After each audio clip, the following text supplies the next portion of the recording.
guys hear me well? Bisa dengar saya dengan baik? Atau saya pakai pakai. All right, I'll stay on this side. Good afternoon, everyone. Selamat siang semuanya, Horas. It's good to see you guys here on a 2:30 afternoon on a Tuesday. What day is it today? Tuesday. Senang sekali menjumpai kamu sudah apa di hari Selasa jam 2:30. And it's a perfect day to worship the Lord. Tikina dinggam mahita menyembah Tuhan apresa dari Tuhan. Haleluya. Hallelujah. Anyway, this is the third time in the last couple of days that I have shared this testimony. Ini ketiga kali yang akan saya sampaikan kesaksian saya ini selama di Indonesia kami bersama-sama pelayanan. So I'm sure that some of you heard it, but at the same time, I want to share it with the ones that is. Ngarong no bigi, alena ngarong no bigi sa. Di pai mahu. So I left the Philippines in 1986 at a very young age. Tahun 1986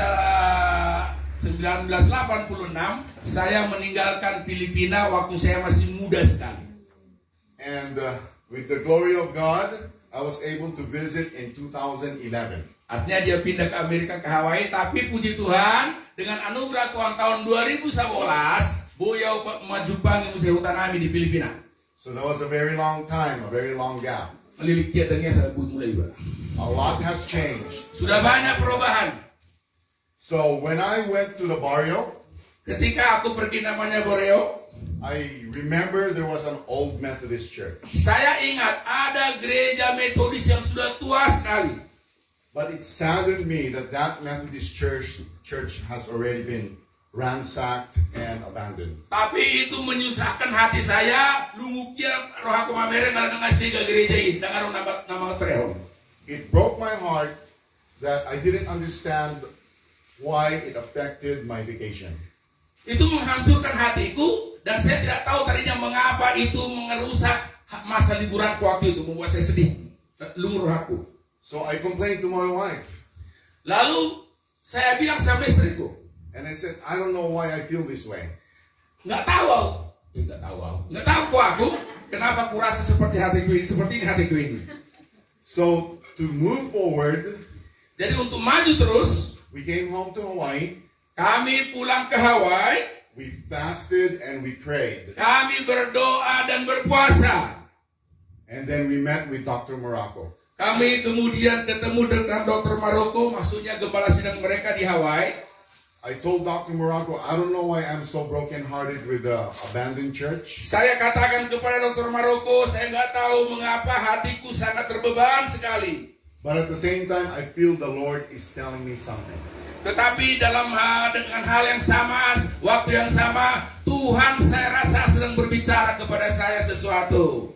But that at the same time, He was actually asking me something. Sebetulnya pada saat itu Tuhan sedang meminta kepada saya atau bertanya kepada saya tentang sesuatu. So visions and dreams came along. Kemudian mimpi dan visi datang. Don't you guys know that God speaks to you with visions and dreams? Ibu Tuhanmu do makatai Tuhan itu Tuhanmu melalui visi do mimpi. So that was the result of the fasting and praying.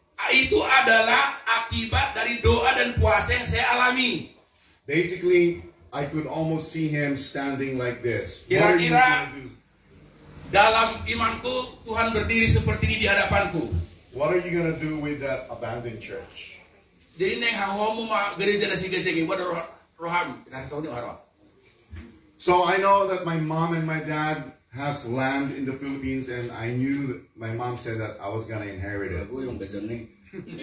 Saya tahu bahwa bapak saya dan ibu saya punya tanah dan rumah di Filipina pada waktu itu. I'm not a farmer because I lived in the U.S. too long. Tahu dan petani karena aku tinggal jauh di Hawaii. So I don't know what to do with the land. Jadi saya nggak tahu untuk apa tanah dan rumah ibu saya yang saya kunjungi ini. But how many of you guys believe that whatever we own is actually owned by the Lord? Seberapa orang yang Porsea di Hamuna AHP tanah tamiliki itu milik Tuhan. Saya percaya. So to make the story short, he told me Jadi untuk menyingkatkan cerita ini dia bilang kepada saya, Tuhan bicara kepada saya, to build a church. bangunlah gereja ini. I said, I'll do it. Aku bilang, aku akan lakukan itu. You show me the way. Tapi tolong tunjukkan kepadaku batu rumah Tuhan baru cara nama bangunan. But I was very impatient. Alay dan sabar. I wanted it to happen next week, Aku kepengen minggu Next depan month. jadilah. Atau bulan depan. next year. Atau tahun depan. But of course, it's within my without my finances, I couldn't do it. Tapi sebetulnya tanpa uang kan nggak bisa kulakukan itu. So I prayed some more Lalu saya bilang, lambat kami yang mau budak Tuhan ini. until we went to Israel in 2018. Lalu tahun 2018 kami pergi ke Israel. And Dr. Morocco's pastor from Molokai Dr. Maroko atau gembala sedang mereka dari Hawaii prophesied over me. bernubuat atas saya. He said, "You have a gift more than just your hands. Kau punya karunia melebihi apa yang dikerjakan tanganmu. You have a gift of entrepreneurship, business. Engkau mempunyai karunia berusaha, mencari uang dengan berbisnis. Cultivate it." Ayo kerjakan apa nih karuniamu ini?